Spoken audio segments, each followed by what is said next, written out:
Good morning, everyone. It's another episode of Dyslexia Success Stories. And I have the privilege of being here with the mother-daughter duo in Trinidad, Christine Thompson and her daughter, the lovely Olivia, which, Olivia, I must say, you look more like your mother than ever before. That's, that's a compliment. And it's been probably, gosh, I think last I would have seen you, Olivia, would have been about 2018 or so, because I've not been in Trinidad since 2020.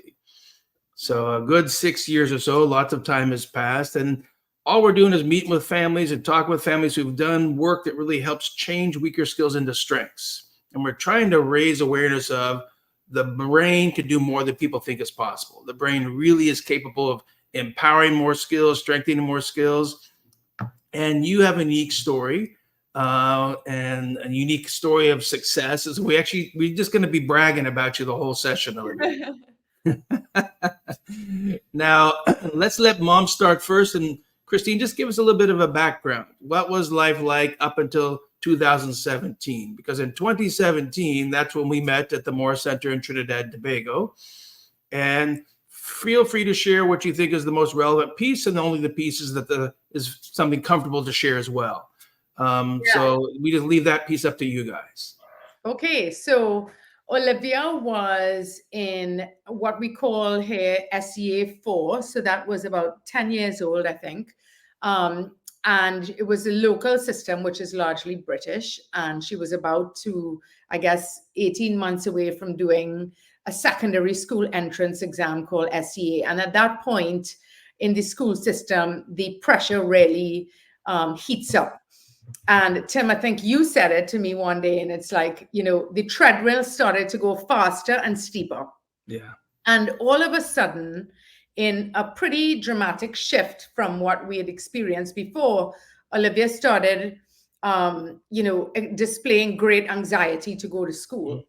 And I really, as a parent, I really didn't know what to do. Should I force her to go? Should I, let her sort of facilitate her and stay at home and so on? And so I went to see, one of my respected pediatricians, Alison Murphy.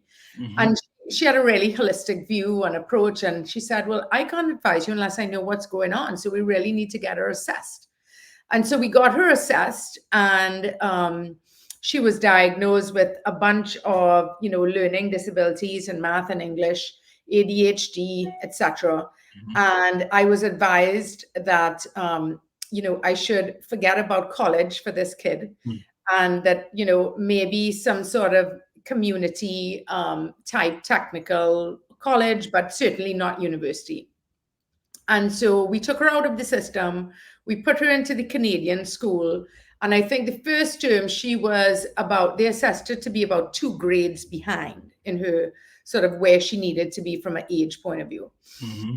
And I think that's where, Tim, I'd heard about you. I'd come to see you. Yes. About, the results of this particular diagnostic. And your response to me was, certainly gave me hope in a way that we hadn't been sort of exposed to before. And you said, well, let's assess her and let's figure out if there are any blockages that exist between her natural intelligence and what she's really at the level that she's willing to perform at or able to perform at. And so said, so done. And I think you saw a pathway that could perhaps clear or relieve some of the blockages. And we entered the Morris Center full-time for 6 months. Mm-hmm. And after she went back to the Canadian school, I guess 2 terms later, she was at grade level. Mm-hmm. And, we can talk a bit about what happened after that, perhaps in the next segment. Sure. And Olivia, of that history, how much do you remember, and how much do you even remember what it felt like to be struggling up to that age 10? Or have you forgotten most of it because you've been so successful since then? No, I definitely remember a lot of it. I remember a lot of Dunross. Mm-hmm. For sure. Like mostly the drives to school, not really being there. Because I think that was the worst part for me. I That would remember. be the anxiety building on the way to school and the dread. Yeah. Yes, for sure. And like the night before, it was like when I was at home, that was the worst because I'm just like waiting to go to school. Mm-hmm. And then I remember the Mora Center. I don't really remember like the details about it, but I just remember it being like a very safe environment, and Mm-hmm. everybody was very like helpful and took their time. It was very like individualized. So Yes. And the amazing piece is you did 6 months of one-on-one work, yeah, and yet you've probably forgotten most all the details of what anybody did. yeah. I Now, remember the jungle gym part. so students typically remember occupational therapy and their Yeah. specially designed gym for sensory motor skills and changing visual spatial skills and changing fine motor plus visual skills and changing visual memory skills and all kinds of things they can do. But it's really just a cool, fun gym for most of the kids. So not surprising you don't that you do remember that piece of it. Yeah. And then for most of what should have happened too, you just remember that school probably became not as difficult.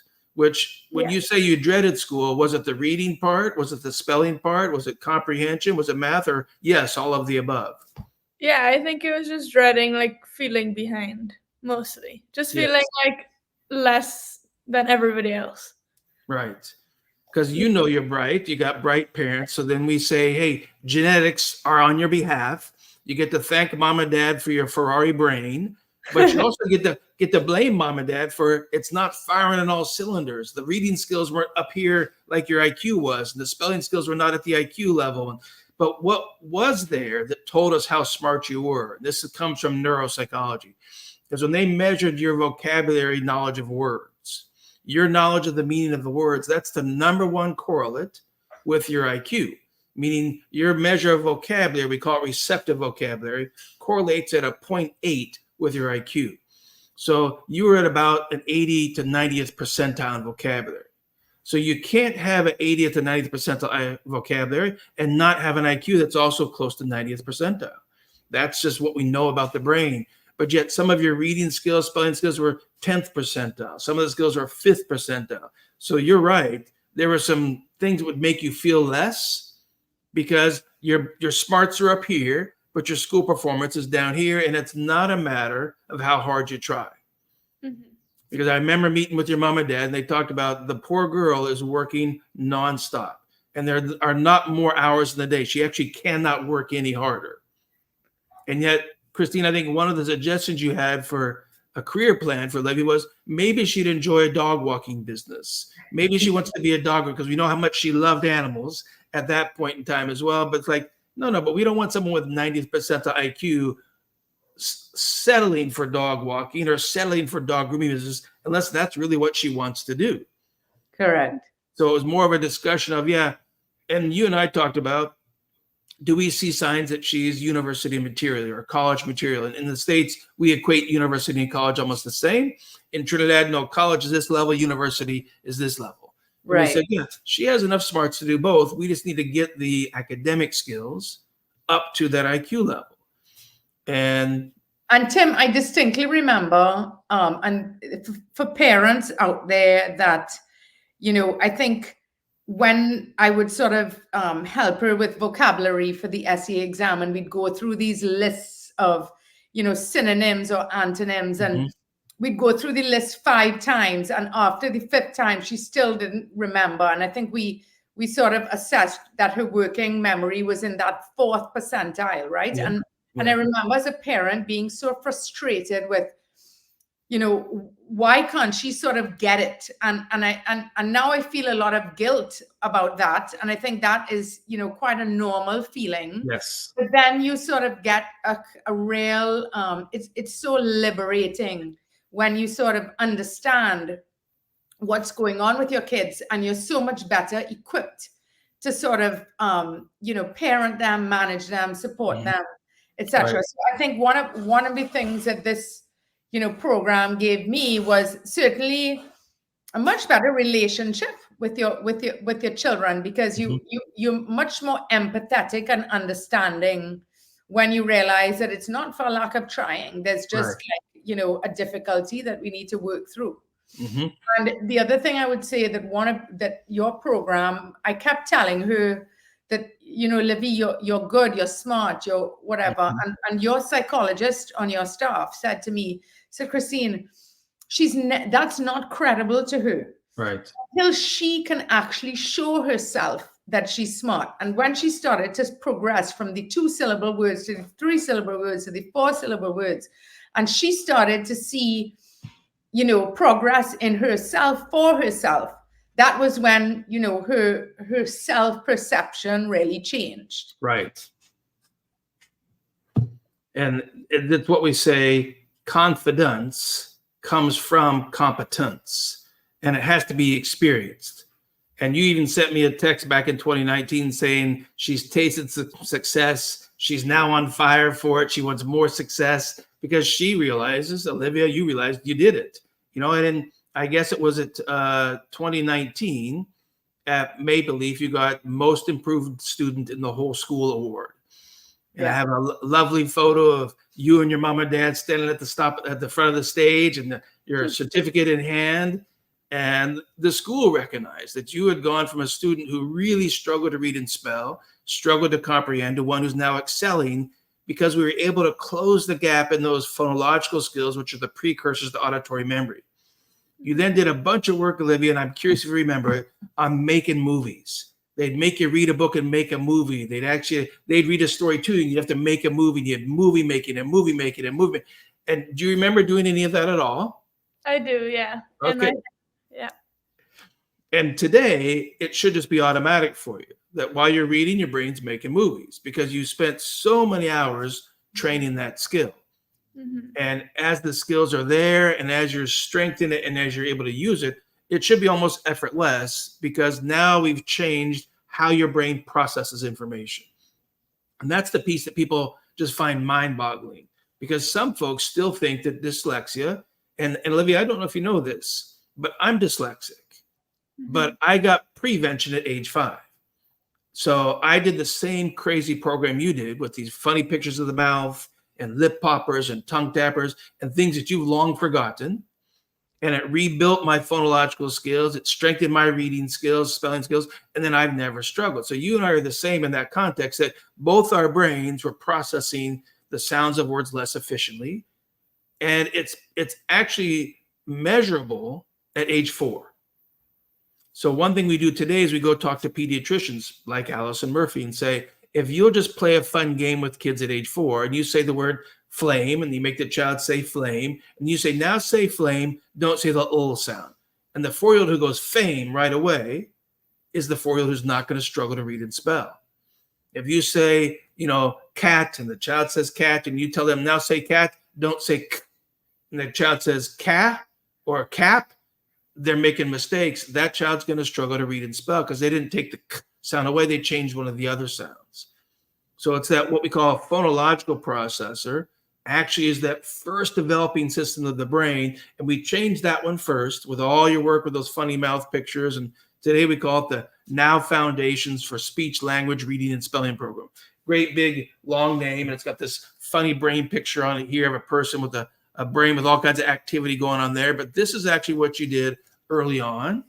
And this may spark some memories for you. Let me show you one page. This is a page that has all of some of the mouth pictures that you learned over time. And we're using those skills and learning the poppers and the tappers and the scrapers. And later on, you learned vowel sounds. And we then had you blending sounds and doing we call it the Karate Kid kind of version, which is in Karate Kid, the guy makes him put the wax on his car. And the kid's like, I'm not here to wax your car. I'm here to learn karate. He's like, wax on, wax off. And what the student didn't know was the instructor knew that by doing the movements to put wax on and the movements to take wax off, you're actually building the skills necessary for karate. But it's not just like with karate practice. So we changed your phonological processing, not by doing more reading, not by doing more book work, but because we're brain scientists, we understand the brain uses visual, it uses auditory, it uses oral, tactile, kinesthetic systems to build that phonological processor. And just to give you a picture of what you did, I'm going to have Sheridan throw up a slide. It's our phonology stoplights. And this is a slide that says, here's all the parts we had to build to get your phonological processor strong. it says on the left side, oral motor, and that's moving the teeth, tongue, and lips. Then it says somatosensory. That's your feeling of, okay, did my lips pop? Did my teeth bite my bottom lip? What's the position I put my mouth in? It's acoustic, and that's what sound do I hear coming out of my mouth. And it's visual, because you may remember we stuck a mirror in your face a bunch of times. We made you look at your lips, Olivia, look at your mouth, Olivia, see what's happening. Most kids are like, I don't want to look at my mouth. Like, no, sorry, you have to look at your mouth. That's the neurology we're trying to rewire. And then you built the next level that we call phonemic representations, which means your brain now has 4 parts that learn the sounds of words. Each sound has a visual part, a movement part, a feeling part, and it's got a name for it too that goes with the sound as well. And then now we built what you were talking about, Christine, is the remember vocabulary. You need this working memory piece that's auditory working memory. And then you can hold on to the words, you can store them by sounds, and you can retrieve them by sounds as well.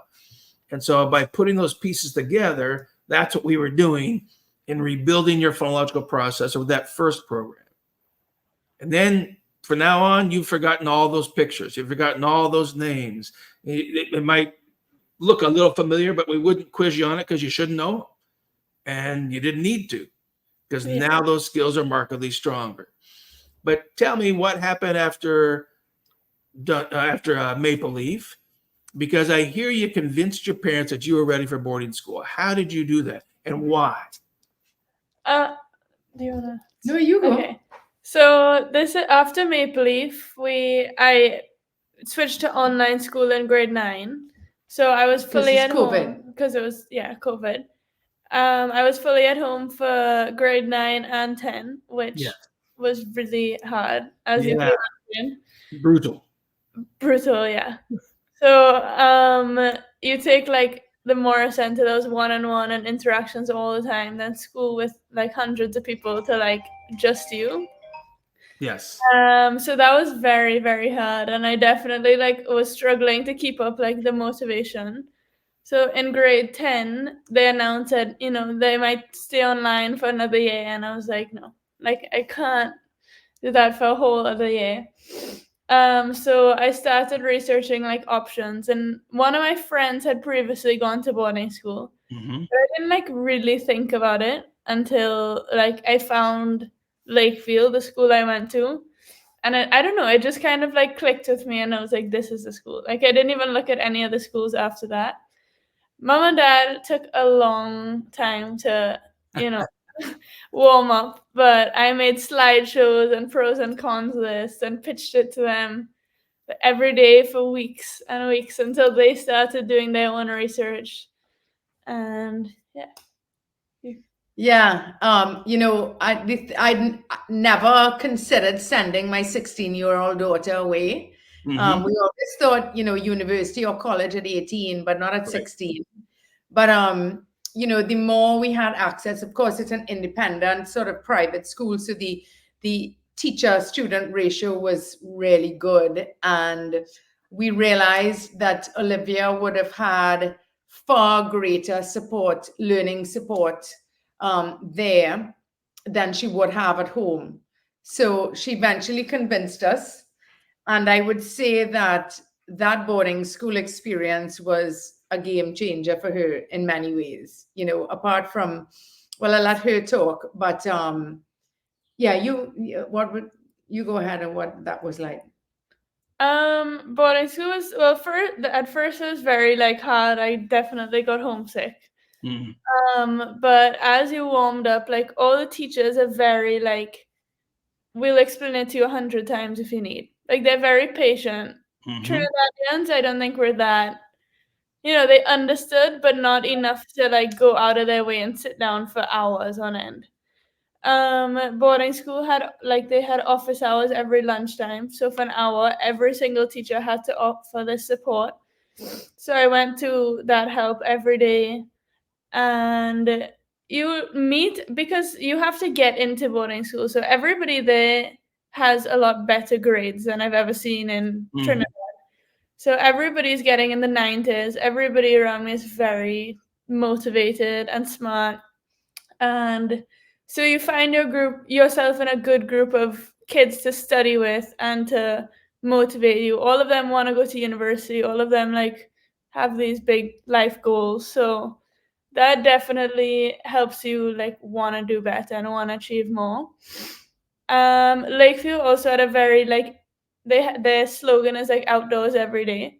So Mhm. every single day, no matter if it's negative 36 outside or if it's 30 degrees, you're getting outside. So that was a very, very good break because studying could get very like mentally tiring. True. At the end of every day, like you had to do a sport outside. I did ice hockey. Hmm. So I got the winter experience, but for an hour and a half, you were outside in the afternoons with people. So I think that also like trained me to, even now I still use that. Like if you're studying, go outside every day, like for at least an hour. Hmm. It's like a big changer. And yeah. That's a Yeah, good balance. I think Tim, from the kind of 20,000-foot perspective, I think she learned to, she got to boarding school and their approach to mental health was just quite different. Mhm. And it was sort of like, oh yeah, okay, you suffer anxiety, so do many millions of people in the world. Right. What we're Right. going to teach you is how to cope with it, Yeah. how to deal. So, that's when we, you sort of she decided on her own that she wanted to try the ADHD medication.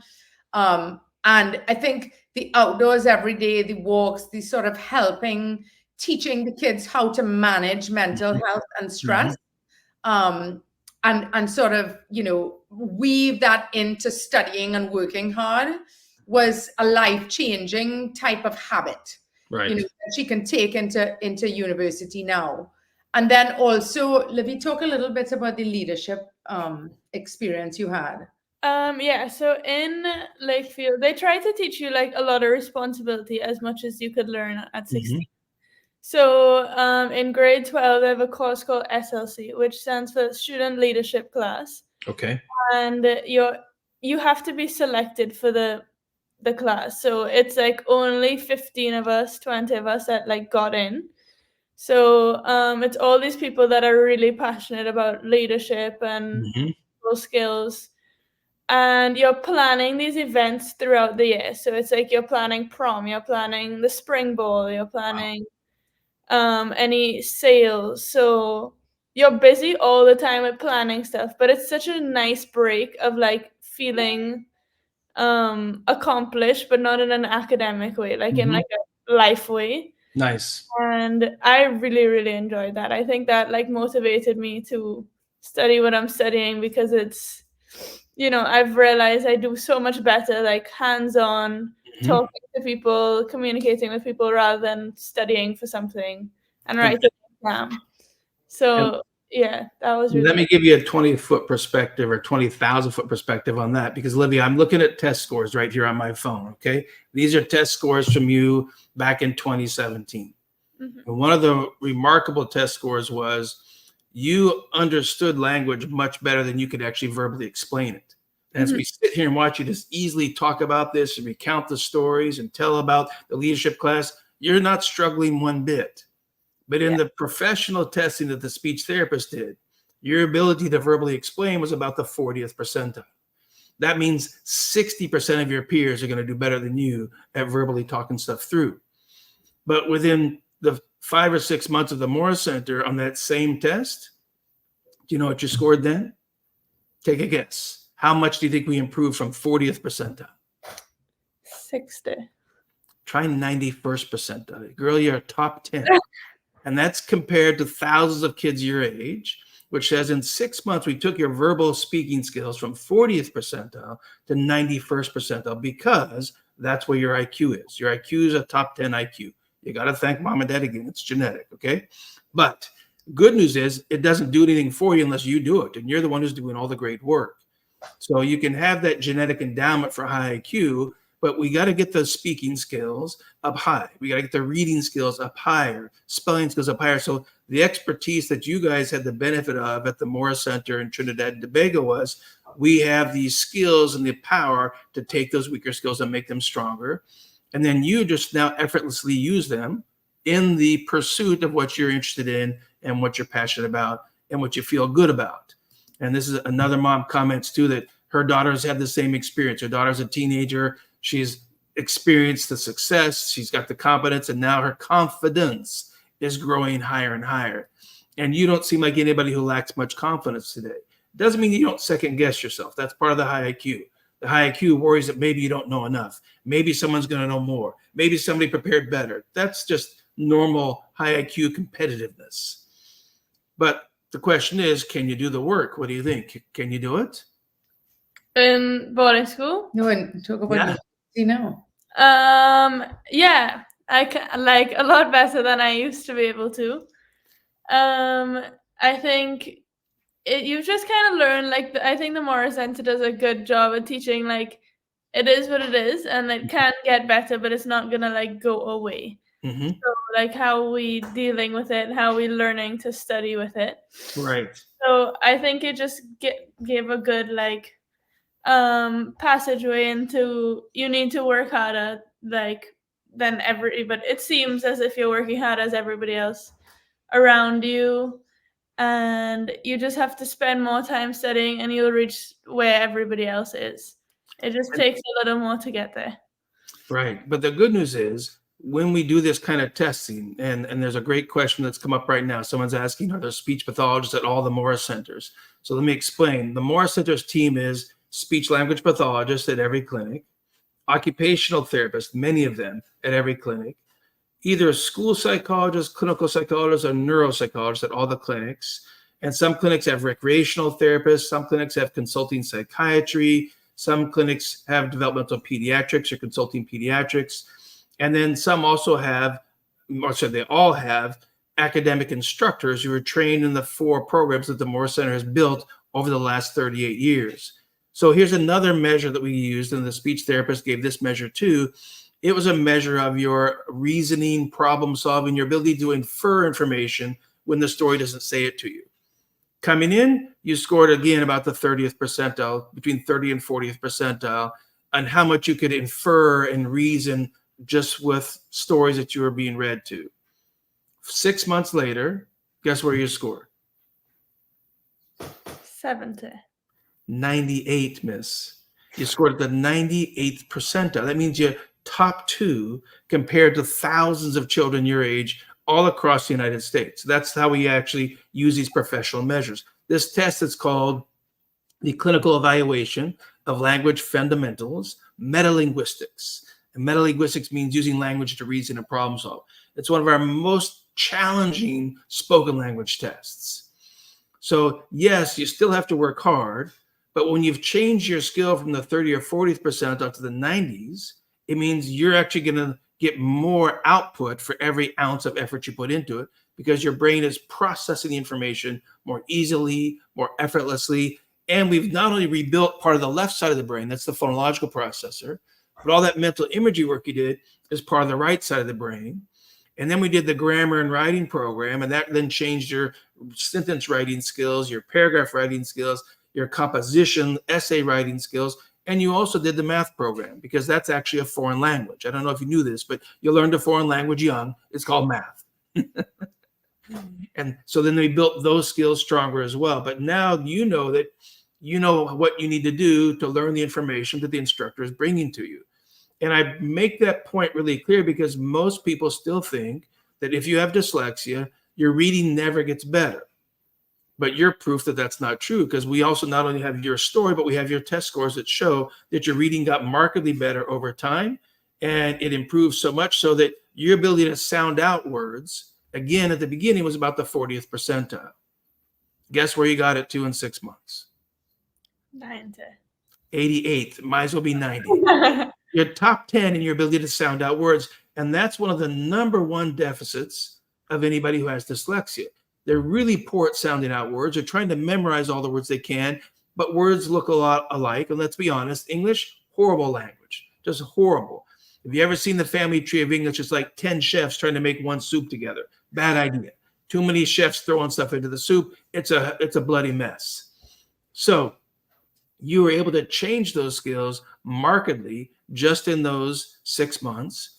And then what we know from all the research we did, because we did millions of dollars of research before we even came to Trinidad, we know that when we stop those training programs and they get the skills so strong that you just keep practicing them and they just stay stronger and stronger. And then they stay there at your IQ level the whole time you keep using them. And now it's just you choosing to master whatever content you want to master and build skills. Now, everything we changed isn't automatic. So we changed your ability to sound out words, but we didn't dramatically change your reading speed in paragraphs because you were 10, 11 when we did the work. We knew it's going to take 1 to 2 years later to get reading speed to match your classmates who've been reading accurately, effortlessly for several years longer than you have, because you basically just built those skills around age 10, 11. So granted, if your classmates have 5 years of practice because they started reading at age 5, 6, and they're now that much more practice with sounding out words and they're actually going to read words more fluently, more effortlessly because they have more practice than your brain does. But in our NICHD funded government research studies, we showed that 1 year later, the reading speed was stronger. 2 years later, the reading speed was stronger. And we weren't doing any more practice on reading speed. You didn't come back to Morris Center. We didn't do a booster after 2017. You finished your courses online, and then you went on to school and you just kept using the skills. So today, where are you at now? What schooling are you studying now? I hear it's a big accomplishment. So now I'm in Spain at IE University. I'm studying business. And who decided you were going to study business? Mom told you that's probably all you can do, or you decided that's what I want to do? Well, to be very honest, I still don't really know what I want to do, but I think a business degree will never go to waste. Okay. And I really like the leadership course I did. So that kind of inspired me. Maybe I'll do management, something along those lines. But I'm not completely sure yet, like what I want to do. And is there anything that's limiting from you from choosing a profession? Like, is your reading skills not good enough to choose medicine? Are your spelling skills not good enough to choose, a professional healthcare degree or a business degree? Or do you don't worry about those skills at all? It's more about what do I really want to do? Yeah, I don't really worry about that too much. I think in terms of like medicine and law, the other degrees, I think it's a lot harder to study them and then decide you don't want to do it, or studying business and then deciding you don't want to go into business, because that degree could still be useful, True. So that was just my safe option for now. And you have a family background in business. Mom with a Harvard grad degree and runs businesses. Dad has a background in the actual hands-on helicopter pilot skills. Yeah. That's another profession, another different type of occupation, but it's good exposure to you. But the goal now that most parents still don't understand is possible is you can change these skills so then you get to choose the course you want to go. It's not that these skills around you, reading, spelling, are limiting you on what you can do. Because most adults today who are in their 40s, 50s, and 60s who never got the opportunity you got, they didn't get to change their reading skills. They're frustrated because they can't pass classes. They can't get university degrees. They're struggling because their reading skills are not strong enough to keep up with the volume of reading that university or college requires. And unfortunately, there's actually a very popular group out of the UK that keeps misinforming people that says all dyslexics have 5 superpowers. There's no science that backs that up. It's wishful thinking. It's nice, but all dyslexics don't have superpowers, but all dyslexics do have the ability, like you and I, to take the weaker skills and make them stronger if you get the proper instruction that's been scientifically tested and proven effective. Olivia, do you know how the Morris Center ended up in Trinidad? Like, why do I have a Morris Center in Trinidad? Because I do not live in Trinidad. I had no goals to live in Trinidad. I don't have a retirement home in Trinidad. Do you know how we ended up with a Morris Center in Trinidad? No. You have one remedial teacher in the country who was very prominent, very successful in what she was doing. And I started coming to Trinidad in 2003. And by 2005, we'd started doing some teacher training in Trinidad. And by 2016, 11 years later, we'd had about 20 Trini kids of different ages come to the Morris Center clinics in Florida.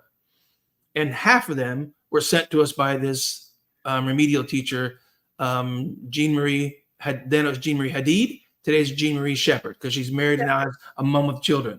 Yeah. So Jean Marie said, look, I've sent you 10 families. They all come back with, large gains in reading skills. And what she now knows today is our average gain in reading skills for even someone with severe dyslexia is 1 to 2 grade levels of improvement every 4 weeks of doing that really intensive More Center program. So we know we can make 4 to 6 to 8 grade levels of gain in really just 4 months' time. She said, but I've got many families who can't afford to migrate to the US for even 2 months' time. It's just not in the budget. We want our own More Center clinic. Now, knowing how slow or how fast Trinidad moves, Olivia, I have a question for you. That conversation I had with Jeannie was in April of 2016, and I mistakenly said, well, Jeannie, here's what it would take to get a More Center clinic in Trinidad. Find me the Trini speech therapist who's properly trained and licensed, the Trini OT who's properly trained and licensed, the Trini psychologist properly trained and licensed, and I have the educators who've already trained the teachers in the country. And then we'll consider setting up a clinic. How long do you think it would take to create a business, renovate or build a clinic, get all the staff trained, and open a More Center clinic? What would you expect would be the typical duration in Trinidad? I would guess it would take like 4 years. Yeah, Mom, what do you think? You're in business. Yeah, about that. Yeah, well, when Trinis find something they want, let me tell you, all the doors open as fast as possible. That conversation was April of 2016. The clinic opened, staff trained, building renovated, all proper licenses, and it was actually pre-booked. All our services were already purchased 5 months later. Oh my gosh. Crazy. That's Amazing. how fast it happened. Yeah, 5 months later, More Center Trinidad and Tobago opened, and then the clinic went from 8 staff to 24 staff in 7 months. So we basically tripled the size. So I ended up living in Trinidad for a year because the clinic was growing so fast. It just could not keep up with the growth rates. And today it runs with a team of Trinis, and about 80% of the staff there were the ones who started the clinic back in 2016. Wow. And that's why we set it up to be run by the Trinis themselves. I own it with one Trinidad partner because that's what was necessary, because I'm not foolish enough to think, because believe it or not, PhDs, we get no business training. There's no business class. We don't know what a P&L is, never heard of a balance sheet. None of that's even part of our vocabulary. And so I brought on board a Trini business partner whose daughter had gone to the More Center in Ocala. So he knew how powerful the outcomes could be. And so we partnered together. He owns 25%, I own 75%. And we just worked to build the clinic, build the skills. And today it's twice the size it was when it first opened. So it's about 5,000 square feet. When it opened, it was about 2,500 square feet. Incredible. And you have an incredible team of professionals there still. Yeah. Absolutely, 100%. Yeah, the psychologist has become the clinic director, the OT and the rec therapist. It's a husband-wife team. They're dynamic. Russ and Sasha do fantastic work with Kim and with all the instructors. And we have speech therapists consulting with us as well. And so it's just a really powerful team who knows that we can take these futures, like Olivia's future, and now you've opened it up. You can do whatever you want because we've changed the reading skills and made them to your IQ level. We've changed the spelling, which to most people is we've done the impossible. Because that's most people still think, Olivia, today they still think that what you're saying is you must not have been that impaired. You must not have been that severe. But one piece I remember is the psychologist told your mom is that you were so stressed by school that they needed to take you out of school for a break. And fortunate, and we'll call this divine intervention or by the universe aligned, whichever you prefer to subscribe that opportunity to, the time that happened was actually at the same time we opened the clinic. So you came to the clinic in January of 2017. It had only been open for, 7 months. Wow. 5 months. Oh, yeah, 5 months, September, 4 or 5 months. So you were one of the first students coming through in the very first groups, and your mom and dad were taking a huge risk because there was not a big track record yet in children. Yeah. No. But how did it pay off? I remember when we were making this decision, because of course it was not inexpensive. And my husband said, well, how do we know this is going to work? And I said, we don't. Yeah. This is a leap of faith. But I'd rather take a leap of faith on your child than, going on any 2 other extra family vacations or anything like that. Like, it's just a good thing to take a risk on. And what she's really saying, Olivia, is that she's counting on you to be really successful so you can take care of her in her older age. So your mom and dad can live comfortably because they got a good child who's making a good income and keeps the family going. Correct. No pressure. As I said, and I mean, like things are still hard, right? So university is Yes. the business degree is quite quantitative. Mhm. And there's lots of statistics and finance and accounting and all of that stuff, which Olivia still doesn't like, right? And still Right. finds tough. Yes. But I said, listen, I've never had to use that since I graduated in my field. So Right. it's just about really, I mean, just to say that it doesn't sort of, become a walk in the park by any means. But Mhm. I think you have this appreciation that this is what you got to do and you got to get through it. And every profession has, in medicine, it might be, I don't know, organic chemistry or Yeah, something. yeah, exactly. The weed out class. We call it the weed out class. Yeah. You have pass or fail, and it may change your degree. Yeah. You got to get through it. And that's what the first 2 years of any degree involve. And then you finish 4 years and you get to choose something that, plays to your strengths and less to your weaknesses. So Yes. that's the journey, right? So Yeah. That's it. And so, like you said, Olivia, now you have the reading skills that don't hold you back. Mhm. Spelling is always still a challenge. So there may be some parts of spelling that are easy, other parts are still building. You know how to write essays, you know how to comprehend and learn the content, but you have to put in the work to do it. Yes. But we've changed some of those brain processes, brain wiring. So the work you're putting in, the return is a much higher return on the effort. Yeah. It should be less effortful and less problematic. You should be making fewer mistakes in reading and fewer mistakes in the memory and the comprehension. And so the Moore Center only focuses on building the skills you need to be successful in school. The Moore Center doesn't teach history, it doesn't teach science, it doesn't teach, English, literature classes. It teaches all the skills you need to be successful in those classes, which are the visual skills, the motor skills for penmanship, for touch typing, and the reading and spelling, the auditory memory skills, because your brain actually stores words in two ways. We would have given you a test like this, Olivia, and where we said, Olivia, I'm going to say a category.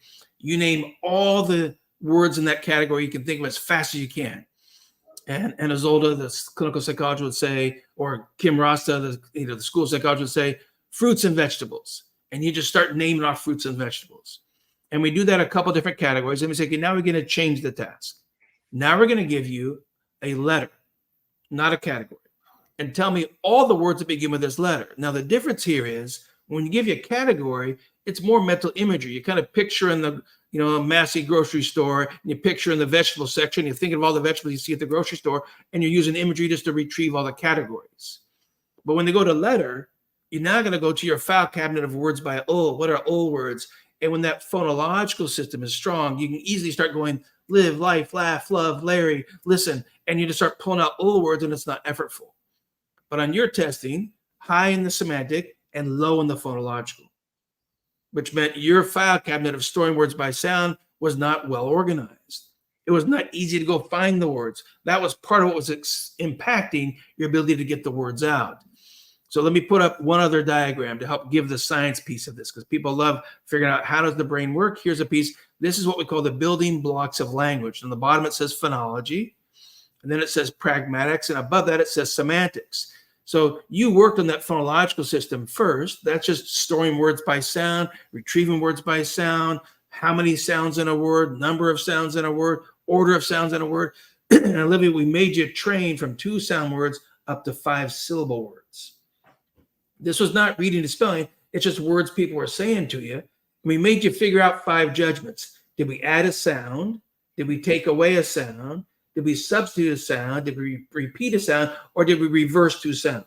And we kept making you figure that out, figure that out, figure it out. And we strengthen your phonological processor, which strengthens your auditory memory for words, strengthens the organization of your word file cabinet, and even increases your ability to store more words and find them later on.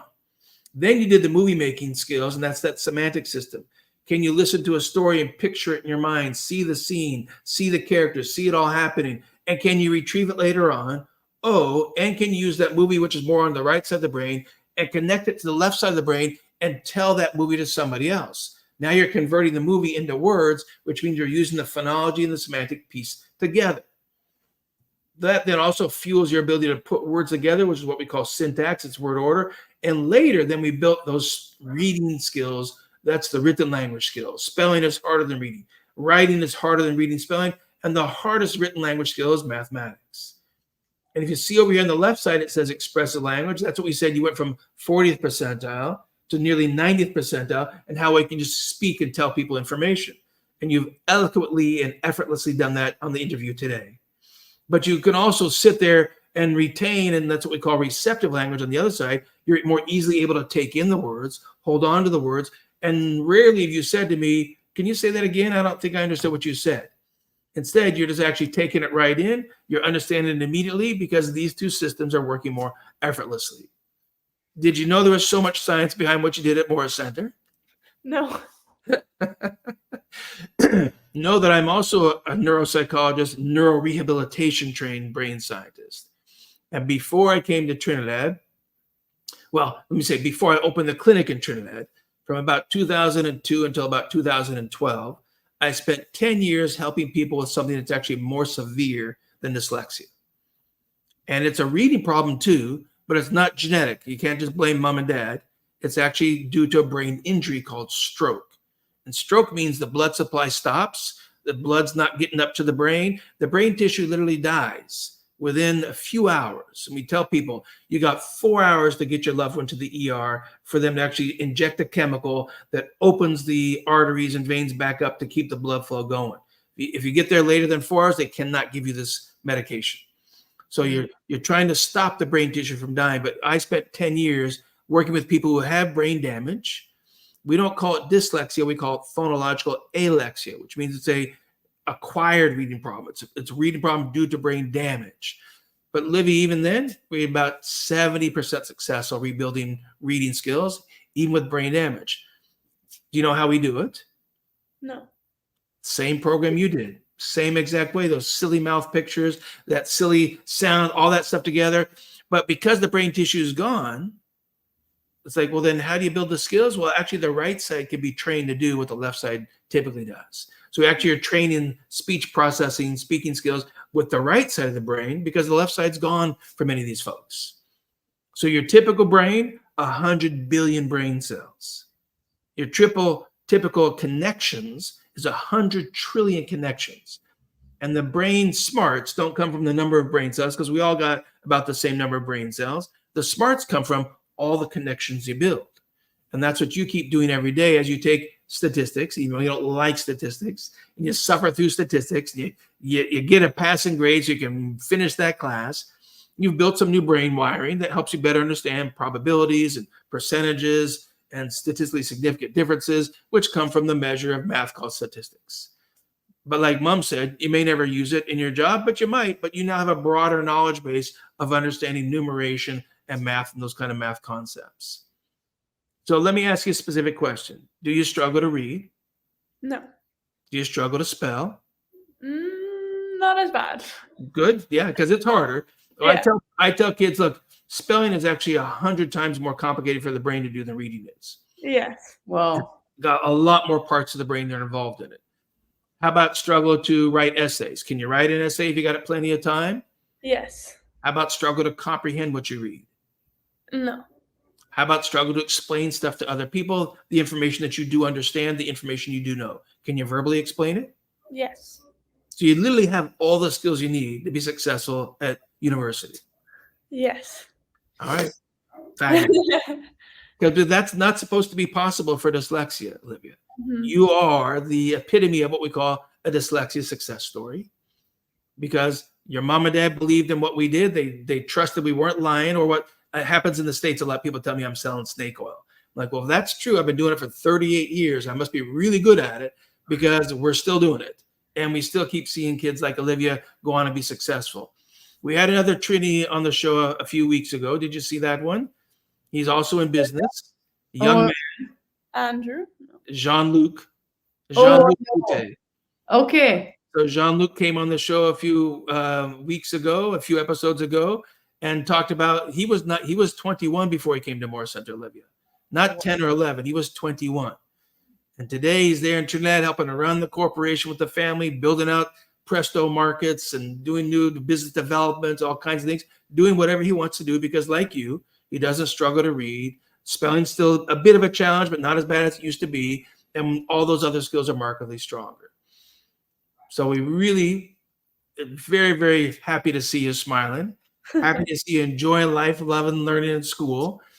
Any last pieces of advice, Christine, Olivia, that you guys would want to give to parents or kids who are still in the throes of struggling with dyslexia and are still being told it takes 3 to 7 years to use a Orton Gillingham phonics program to make some progress, which is actually not the best science. It's not what's most effective.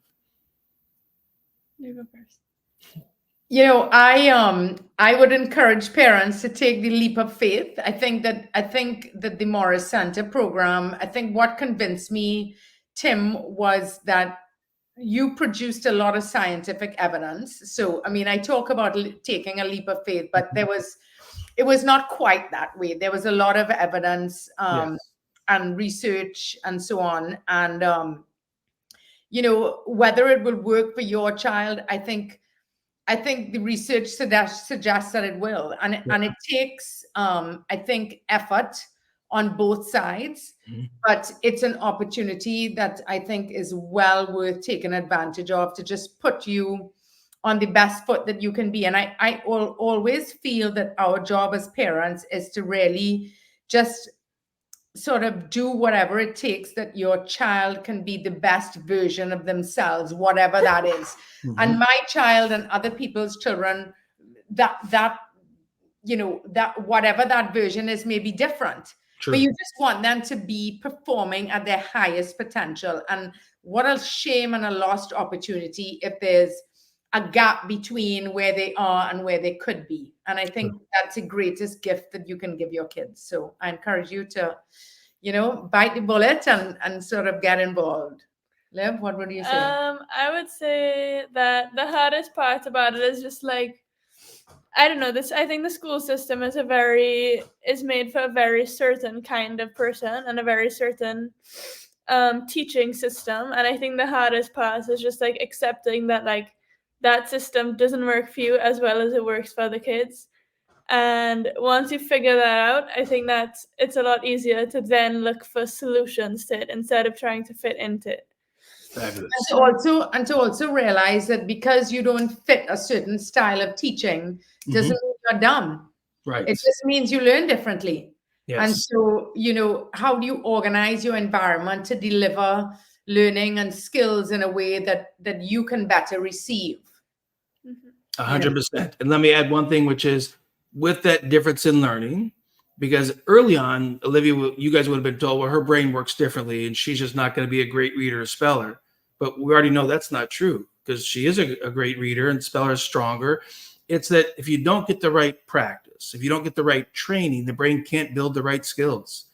And so the good news is, unlike what we had in 2017, we now have price points that go down as low as $30 per hour for this same ability to empower those literacy skills. And I built a big ed tech company, and the ed tech company is nowprograms.com. We will have up to 500 students online every day, all over the world. India, Malaysia, Singapore, UK, Netherlands, Canada. And we're doing that instruction online so you don't have to come to the Moore Center because many people, one, don't need the Moore Center and don't need that whole medical team. But they do need the actual experiential evidence-based program, that Now Foundations program that's been tested and proven to be highly effective. And so today we have more range of pricing than ever before. So we tell families, don't assume it's not in your budget. Trust me, we have ways to make it more affordable, and we have lots of opportunities to help make that happen. Yeah, So, and Olivia?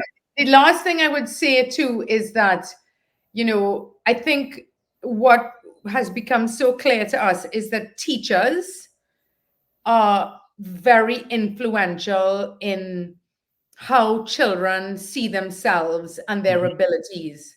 Yes. And there are those that are less trained than others.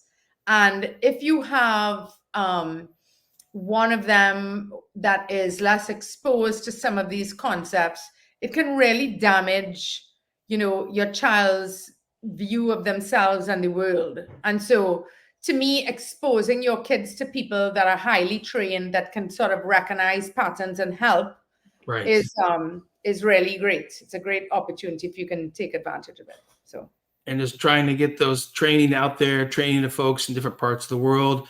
And to help make that happen, you'll both be happy to hear this is a future app called Lip Letterland.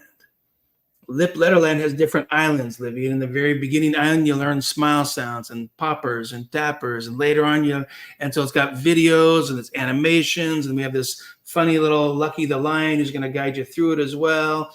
And so we have this actually literally under review in the Apple Store with this little, let me get this in the right spot, this little icon of the ABCs, and the line there is Lip Letterland.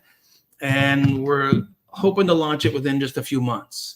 Fantastic. We spent about a year building this app that will be available for targeting 4, 5, 6-year-olds, and it will rewire the phonological processor while they play a game, and will catch them before the gap even happens. So we're very excited about that because, again, it's about getting the kids the opportunities to get the experiences to build the skills. Amazing. So Incredible. thank you both for your time. Thanks for sharing your story, Liv, all your success. We wish you the best for whatever else you get to do next. And I'm pretty sure it's not going to be dog grooming. But if you chose to open the nation's largest dog grooming franchise, I believe you could do it. And Tim, congrats on all you've accomplished, what you've done for us, and also your app and the future of the Morris Center. Best of luck. Thank you so much, Christine. Thank you, Olivia. Take care, guys. Thank you. Bye-bye. Bye-bye.